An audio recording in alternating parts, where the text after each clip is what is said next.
Welcome, everyone, to DEI After 5, the show that focuses on topics across diversity, equity, and inclusion with some of the brightest minds in the industry. Here's your hostess, inclusive culture curator, and coach, Sacha Thompson.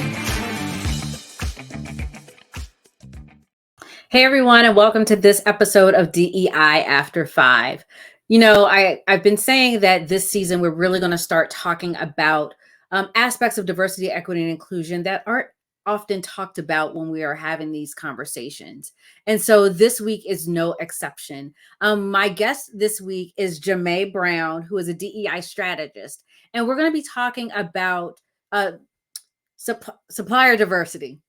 Got a little tongue-tied there. We're going to be talking about supplier diversity. So, Jaime, just welcome to the show. How are you today? Thank you, Sacha. I'm doing well. How are you? Good. Just a little tongue-tied this morning. I don't know what's going on. So, can you tell us a little bit about, who you are for those that may not know you and the work that you do? Happy to. So again, hello, I am Jaime. That's like Jamaica, but without the K. I'll start with the personal. I am a new mom and I'm already expecting our second. So loving on my family, that's taking up a lot of my good energy and time. What else? I'm in an MBA program, one class left, and I'm almost done. And then in terms of professionally, what I do, I'm in North Carolina now, originally from New Jersey, but down here as the DEI strategist for the city of Concord, North Carolina. So located in Cabarrus County, 10, 15 minutes from Charlotte, a metro area, and juggling what it looks like doing this work in the South and doing this work in local government. Yeah, lots to juggle there, including a little one and another one on the way. Just lots going on. And MBA, been there, child. Right there with you. So, I think what is very unique about the conversation we're going to have today is you're not in a corporation. You're working for a city government. And so I want to really understand, kind of based on your experience so far, what is a little bit different about working in a government space than in a corporate space? Yeah, absolutely. So I actually haven't had that corporate space experience per se. I was in higher ed 5-6 years, and my role didn't have DEI in the title, but was doing DEI in addition to my 40 hours a week, and then spent a year as a consultant. So working with corporate settings and organizations in that capacity, but never for a corporate entity or business. So now being in local government, I can compare it a lot to higher ed. And I see some differences nonetheless from what I hear from other colleagues. So some differences are that I feel obligated regardless of, I think, where I work. That's just my personal energy and passion, but living in the community that will reap the benefits of whatever comes out of my office has a different feel to it, right? I think that taxpayers have an expectation of city government, as they should, so that's an added component, something to keep in mind. And then I guess last but not least is, as I think about internally what I do for my colleagues here through their learning and development, like they're also our residents and neighbors. So I want to always make sure my work has a clear path to influence them both as internal colleagues, but also as neighbors and residents too. I love that. And, I wanted to ask that question because I think so often people have this misconception that DEI work is just in the work setting. Right. And that it doesn't expand outside of that 9 to 5. Right. When I go home, I can just be myself. I don't have to worry about this stuff. But there are entities that are doing DEI work in the community, like for the community at a local, state and, federal levels. So, I wanted to make sure that people were clear on this work is being done locally as well, too. And it's not just about what's happening in your 9 to 5 workplace, but also in the greater context of community. For sure. So thank you for that. So I want to talk about when we were prepping for this, we're talking about supplier diversity and the importance of supplier diversity. Can you, before we dive in, talk about what is supplier diversity? Because I have a feeling that there might be some people that aren't clear on what that is. Yeah, absolutely. So it's making sure suppliers, contractors, businesses that we need to bring in to provide services, um, ensuring that there is a consideration of diversity in who we do business with. So I'll speak specifically about racial diversity. Being where I am, we have contracted out with a number of companies for many years, decades sometimes, right? And I think that's great. Obviously, we want to nurture those relationships and continue to use some of these companies. But at the same time, we are seeing an influx of Black-owned businesses, for instance.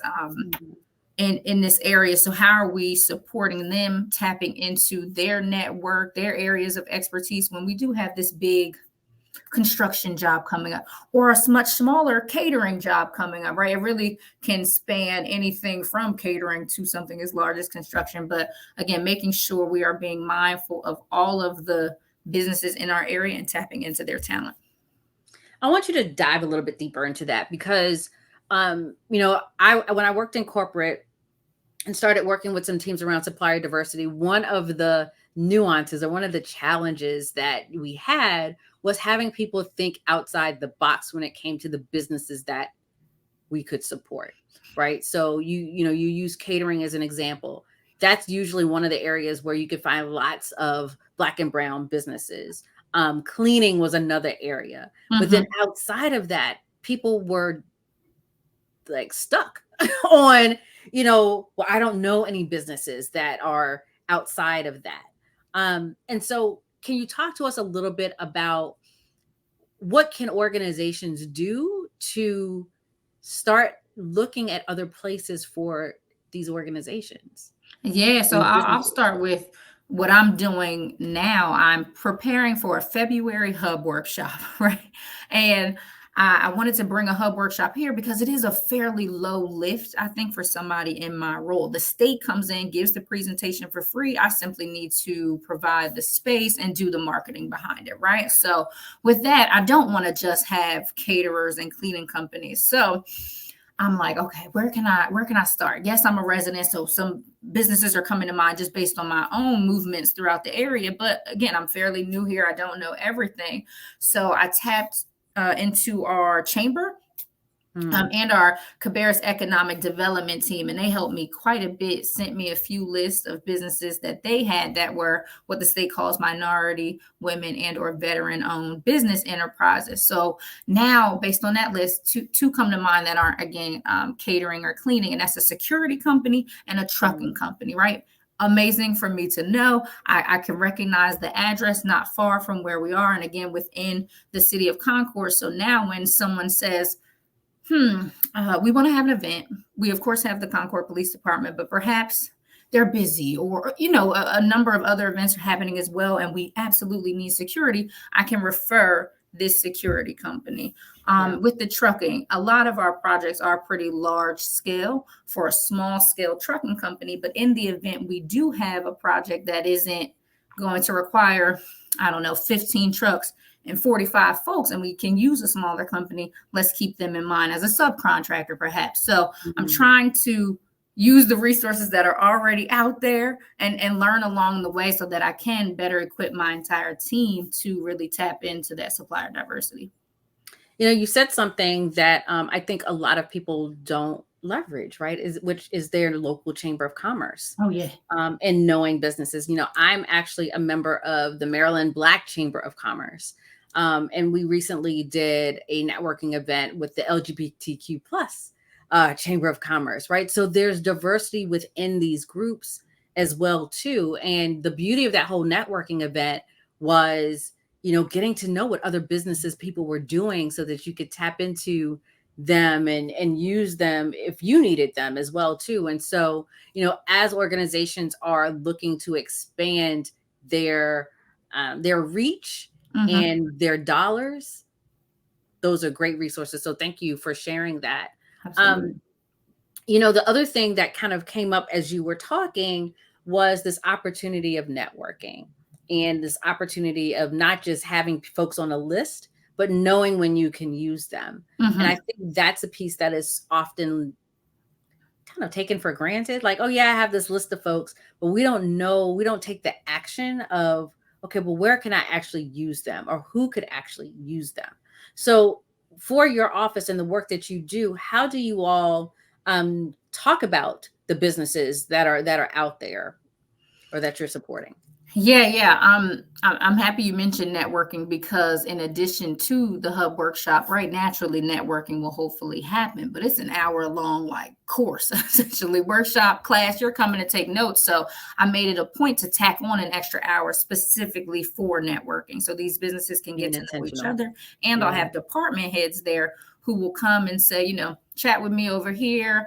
I oversee our, I manage our, I don't know, let me say fire department. And I know I'll have these 2 bids coming up, right? So that networking is really important to create those connections for those businesses. But to go back to your question, I am, again, fairly new to the role. So the networking is key at the hub workshop to connect department heads to the businesses, right?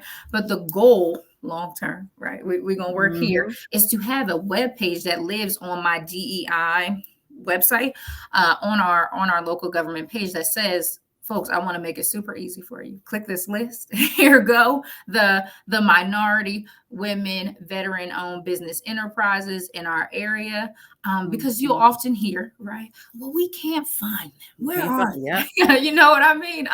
So I want to eliminate that off the rip, right? Here it is. If I need to bridge that gap or make that intro via email, I'm happy to do so. But also they'll be at our next hub workshop or whatever I plan next in this quarter or month. So we're getting there.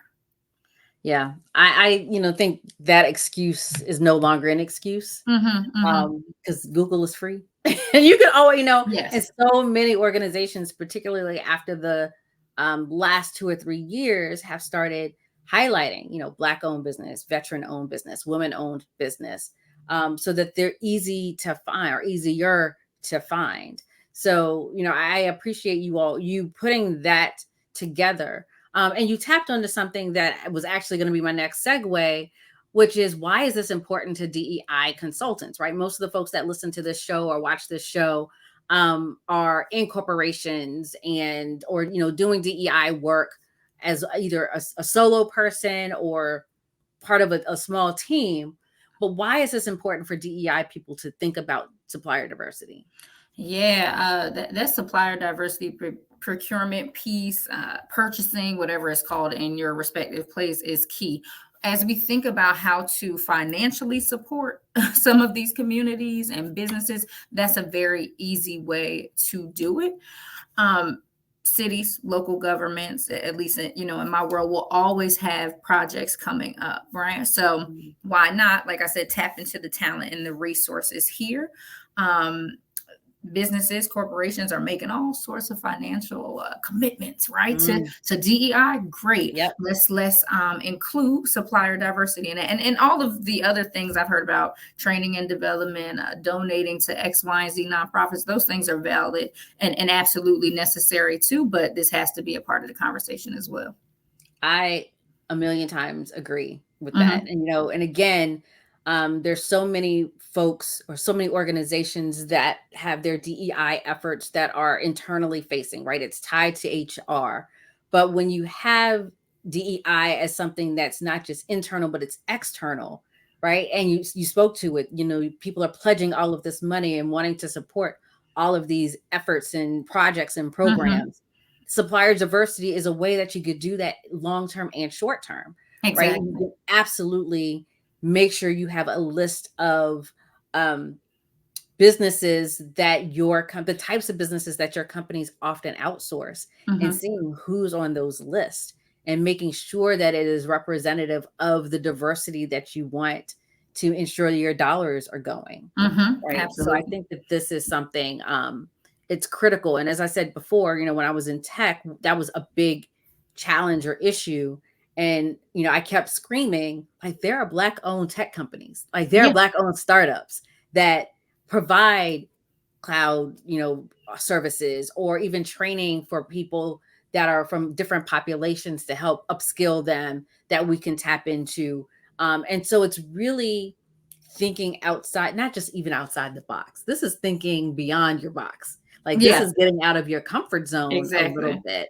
And really making sure that you're giving opportunity to everyone in a way that is meaningful and purposeful.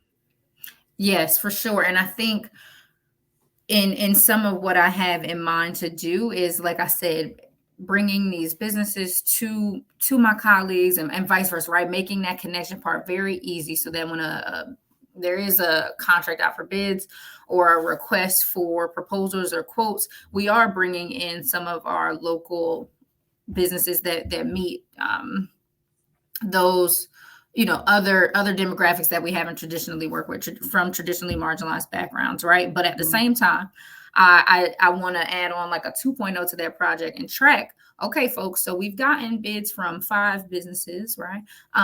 Whatever the number may be, but how are we monitoring that we actually are choosing these businesses as well, right? So it's definitely not over with the networking event. I want to create a data-driven process where I can see this event led to 40 new contacts. Here is how many contracts were signed with those contacts, right? And keep going from there.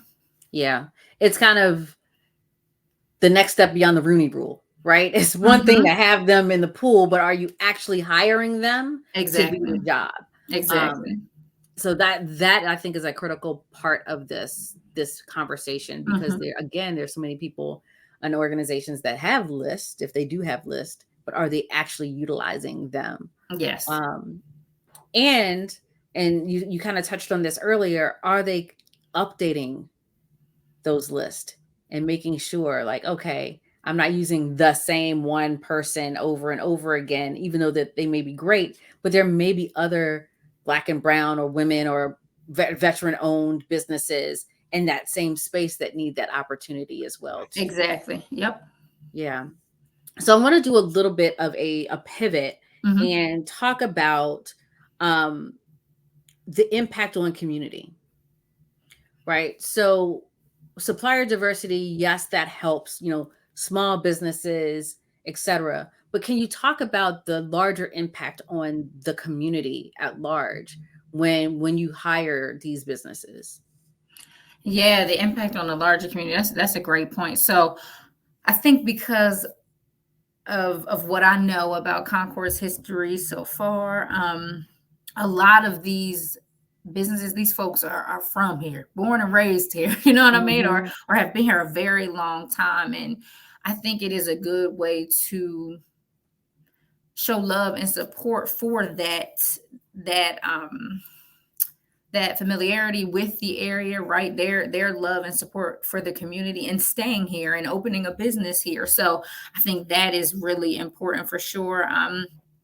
Other community impacts, I'll mention jobs as well, right? Like what I was thinking. It is, yeah, right. Like it's great if not even if those businesses typically, right, hire people in our community, so anytime we can give them more business, i.e. more money, more funding, et cetera, that clearly has a positive trickle effect into the job market.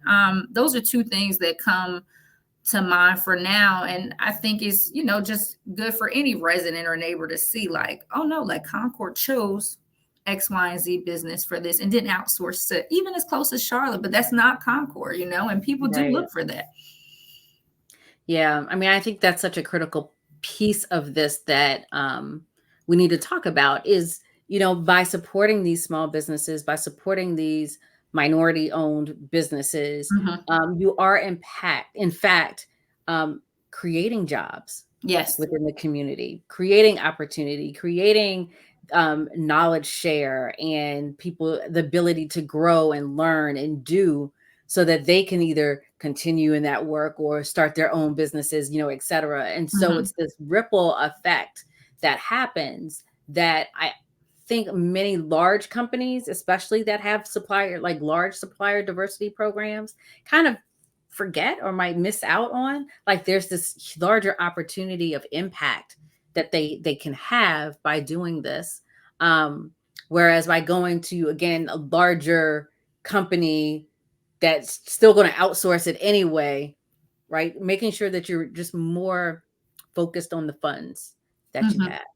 Mhm. So as we're talking, and I'm kind of thinking through um, what is important to DEI practitioners in this space, right? So let's say they listen to this on their podcast, or they're watching this. What do you want them to take away from this conversation, and what should they know about, or at least keep in mind about, supplier diversity? Yeah. I would say, particularly in the space that I'm in, right? Local government, evaluating if there is even a conversation being had about the topic, right? And then from there, finding those state resources, the resources that already exist through the chamber, like we mentioned, or Mhm. other. We have a ton of organizations here through our community colleges that support small business, for instance, right? So where there are partners already doing this work, partner with them, Mhm. right? To make it a point to start to open the doors to your local government entity for those small businesses. I think that is super key. I also think that it's okay to not know everything about the topic. I definitely don't. I posted on LinkedIn recently, like, look, if you know about a supplier diversity conference, I need to be there. A book, tell me, right? Because as I work to build this out, hub workshops aren't the only answer, and aren't maybe not the right answer for every type of business too, so I Mhm. am learning as I go, and I think that is okay with some of this. I know to not overstep where I don't know some things, and I say, let me get back to you, right? Yep. But it is important to at least introduce the topics now based on what I do know, right? Which is, we have a ton of small businesses here who are looking for the city to support them in some way, and here is a great way to do it. So Mhm. that comes to mind for me. And then I think last thing I'll say is, in our state of North Carolina, there are a lot of government entities already doing this right. So I've made contact with them just to see what their next steps were after something as introductory as a hub workshop. Yeah. And as you were talking, something clicked in my mind, and you said it earlier, but I'm like, no, I think this is something that I'm gonna bring up now too, Mhm. is starting your own list. Yeah. Start small. If you have an Excel spreadsheet that Yep. you keep for yourself, and you are intentional about who you want to use, and it may not be called supplier diversity. You might not have that in your organization, but you can start your own list of being very intentional about the vendors that you use. Um, Absolutely. And in and my so, personal, yep, sorry. And in my personal life, moving here, right? Like, I came here like, okay, where can I find this, you know what I mean? From Black owned businesses. That's just something I would do regularly. So that was the start of my list before I even knew I was going to work for the city and have this initiative. So yeah, it doesn't have to be much harder than what you said, starting that list. yeah. And I think that that's something that everyone can kind of walk away with doing, or being very Mhm. intentional about.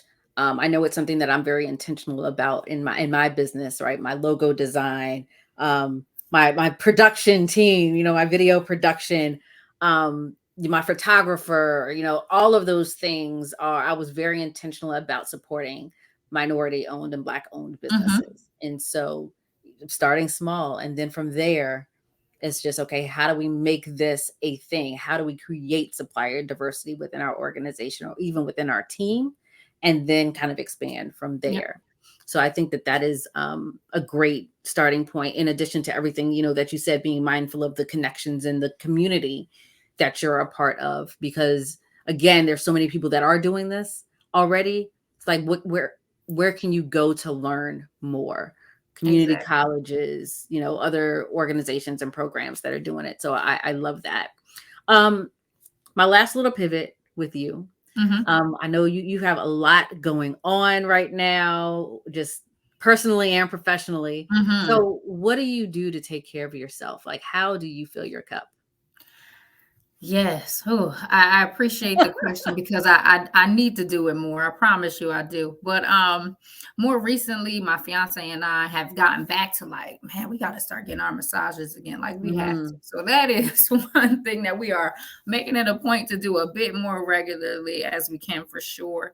And what feels like for the first time in a long time, I am reading a book like paper. Like it feels so mm, good to turn pages. And that has been, difficult with an infant, like I mentioned, and being in school. And I promise I'm still well read. I'm on the internet and I'm following the articles and I'm listening to podcasts, but it's nothing like picking up a book. So those are my two things right now. And hopefully next time we talk, I can tell you I'm back into my yoga routine and all of that too. I love it. I love it. Yeah, I've been doing Audible books Okay. lately, Mm-hmm. and I'm on Barack Obama's last book. Yes. And when they said 29 hours, I was like, whew, okay. But I'm finding that I'm just taking in so much more Yeah. and listening, and it's just calming me in a way that I haven't in a while. And I Mm-hmm. appreciate it. I love paper books too. So yeah, between Audible and paper books, I'm getting back into that this year too, for Good. sure. Good.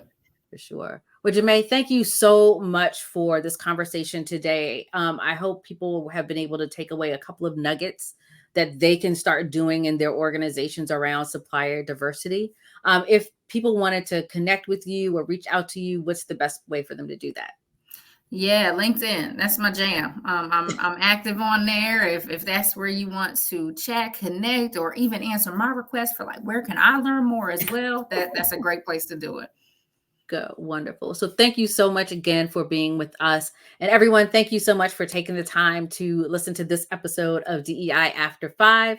As always, you can find us on Tuesdays at 5:15 p.m. Eastern, right here on YouTube or on your favorite podcast platform.